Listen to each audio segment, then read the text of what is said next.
Olá, meus paroquianos de Jardim Letícia, que saudade. Estou gravando esse vídeo aqui para a gente pensar um pouquinho, uma reflexão aqui com os irmãos. É uma excepcionalidade, né? Em razão desse momento em que vivemos, impossibilitados de nos deslocarmos para o local de culto, mas que bom sabermos que o culto depende do local. Aí eu me lembro da fala do próprio Cristo para a mulher samaritana, que nem é em Jerusalém e nem nos montes o local onde deveríamos adorar. Virá um tempo em que os verdadeiros adoradores adorariam ao Pai em espírito e em verdade. E é pensando nessa perspectiva que nos encontramos aqui, adorando ao Senhor para além do templo. Afinal de contas, o templo somos nós. Eu gostaria de meditar com vocês, irmãos, na primeira carta do apóstolo Paulo aos Tessalonicenses. Ele fala bem assim, primeira carta do apóstolo São Paulo aos Tessalonicenses, capítulo 1, a partir do versículo 2, ele fala bem assim: damos sempre graças a Deus por vós, mencionando-vos em nossas orações e sem cessar, recordando-nos diante de nosso Deus e Pai da operosidade da vossa fé, da abnegação do vosso amor e da firmeza na vossa esperança em nosso Senhor Jesus Cristo. Reconhecendo, irmãos, amados de Deus, a vossa eleição. Porque o nosso Evangelho não chegou até vós tão somente em palavra, mas sobretudo em poder, no Espírito Santo, em plena convicção, assim como sabeis ter sido o nosso procedimento entre vós e por amor de vós. Com efeito, vos tornastes imitadores de nosso Senhor, tendo recebido a palavra, posto que em meio de muita tribulação, com a alegria do Espírito Santo, de sorte que vos tornastes um modelo para todos os crentes na Macedônia e na Acaia. Essa foi a fala do apóstolo Paulo a essa comunidade, e ela tem relevância para cada um de nós. É uma fala muito contextualizada, em que o apóstolo Paulo se dirige a essa comunidade, elogiando essa comunidade pela capacidade de superação no momento de adversidade. E ele vai falar uma coisa muito interessante. Ele saúda com a palavra graça e paz. Ou seja, ele vai, antes de mencionar qualquer ensinamento aqui, no primeiro momento ele vai dizer que essa comunidade é objeto da graça de Deus, favor imerecido. Eu e você somos objetos da graça de Deus, favor imerecido. O que temos, o que somos, é por pura bondade e graça de Deus, sobretudo a questão da salvação. Mas ele vai falar também de paz, ou seja, ele vai falar que nós somos também objeto dessa paz. Fomos reconciliados com Deus, não somos mais inimigos dele, temos paz com Deus por meio de Jesus Cristo, conforme a palavra do próprio apóstolo Paulo escrevendo em outra ocasião. Mas ele vai elogiar essa comunidade, dizendo que essa comunidade ela tem uma fé operosa, ou seja, uma fé capaz de superar os momentos de adversidade. E é o que precisamos hoje, sobretudo nesse momento em que vivemos nessa crise aí, vivemos várias crises, mas essa crise dessa enfermidade que vem assolando o mundo e que poucos de nós pensariam na possibilidade de chegar até nós, mas chegou infelizmente até nós, povo do Brasil, até nós aqui do Rio de Janeiro, e chega nos nossos arraiais, bem próximo a cada um de nós. Mas o nosso desafio hoje é pensarmos nessa fé operosa, nessa capacidade que temos de superar essas dificuldades e de vivermos com alegria, não obstante o momento ser nada interessante. Não é uma fé irresponsável que desafia aquilo que não deve ser desafiado. É a fé de confiança, é a fé do não medo, é a fé do não temor. E temor não é postura irresponsável. Então, é a fé na certeza de que todas as coisas contribuem para o bem daqueles que amam a Deus.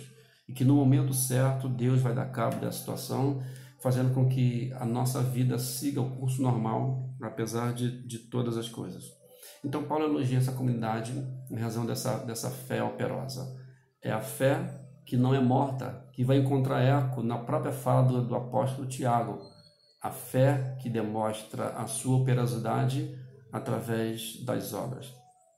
Mas ele vai falar também além da fé operosa, ele vai falar do amor abnegado. Então essa igreja tinha essa capacidade do amor abnegado, o amor desprendido de interesse, o amor que declina dos seus interesses livremente, o amor cujo objeto é o próximo e não ele, o amor que se abstém, o amor que renuncia, é o amor que vai encontrar eco na própria fala do apóstolo São Paulo ao escrever aos Romanos. O amor não busca o seu próprio interesse. Então hoje, em qualquer setor de nossas vidas, precisamos exercitar esse amor. Precisamos olhar com carinho o nosso próximo, aquele que está necessitado, e exercer esse amor. O amor, ela é a negação dos nossos próprios interesses em favor daquele por quem Cristo morreu. Afinal, não é dessa forma o amor doador, o amor do Cristo? Nessa forma que vai dizer o Evangelho? Porque Deus amou o mundo de tal maneira que deu o seu Filho unigênito, ou seja, ele prova o amor doando, que esse amor doador seja objeto das minhas, das suas, das nossas intenções. Mas ele vai falar também, e aí eu acho interessante, vai elogiar essa comunidade pela esperança em nosso Senhor Jesus Cristo. Ou seja, o apóstolo São Paulo vai dizer que elogia essa comunidade porque, não obstante ela se utilizar de muitas coisas necessárias para o seu momento atual, Paulo vai dizer que, contudo, essa igreja está presa na esperança em Jesus Cristo. Ela entende que precisa de médico, ela entende que precisa de trabalho, ela entende que precisa de paz. Contudo, entretanto, ela entende que tudo isso é passageiro. A esperança está efetivamente naquele que nunca passa, que é eterno, cuja proposta para nós na eternidade é para todo sempre. E aí o próprio apóstolo Paulo vai fazer eco a essa fala ao dizer assim, escrevendo aos Romanos: porque para mim tenho por certo que as aflições deste tempo presente não têm como se comparar com a glória que para nós há de ser revelada.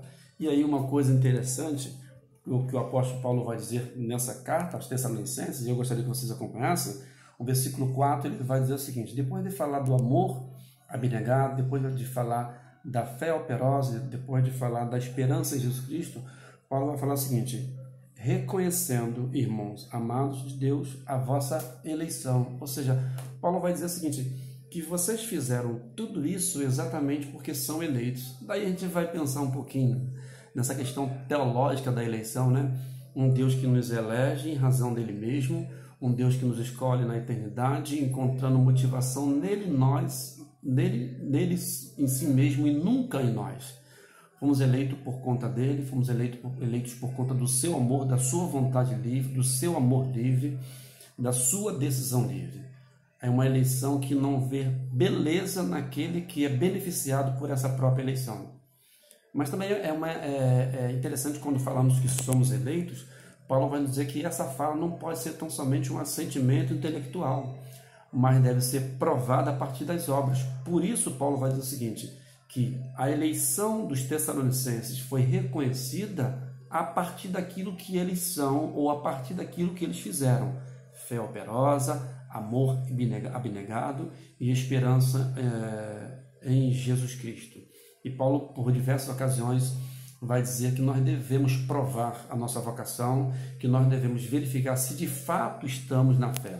Ou seja, nesse sentido, o Evangelho que nos convida a confiarmos na eleição, o Evangelho que nos convida a pensarmos no fato de que somos dele, nos convida, sobretudo, a nos certificarmos, a provarmos diariamente, a partir das nossas atitudes, se de fato estamos na fé.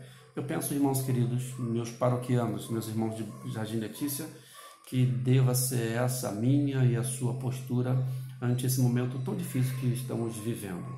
Devemos amar, devemos respeitar e devemos fazer isso em resposta à bondade de Deus demonstrada a cada um de nós. Que Ele nos abençoe e que Ele nos guarde. Gostaria de orar com vocês. Deus, muito obrigado por tudo que o Senhor tem feito em nós. Muito obrigado pelos irmãos de Jardim Letícia, por cada um dos irmãos de Boa Esperança também, que se encontra recluso em suas casas, muitos aflitos, muitos angustiados, muitos perplexos, mas sempre com esperança, com fé na Tua proteção, nos Teus cuidados. Muito obrigado por Tua bondade derramada sobre cada um de nós. Lembramos agora do mundo que sofre essa epidemia, pandemia, que sofre angústia. Suplicamos que o Senhor visite cada um em suas casas, em suas residências, que o Senhor promova a paz, a serenidade para todos que se encontram agora nos lares, que muitos já estão, inclusive, deprimidos em razão dessa quarentena. Que o Senhor os socorra, que o Senhor os guarde, que o Senhor os proteja. Em Cristo Jesus nós oramos. Amém. Que assim seja, meus irmãos. Deus abençoe vocês. Um prazer. Vamos continuar firmes na esperança na certeza de que Jesus Cristo nos tem o melhor preparado para cada um de nós. Que Ele nos guarde. Amém.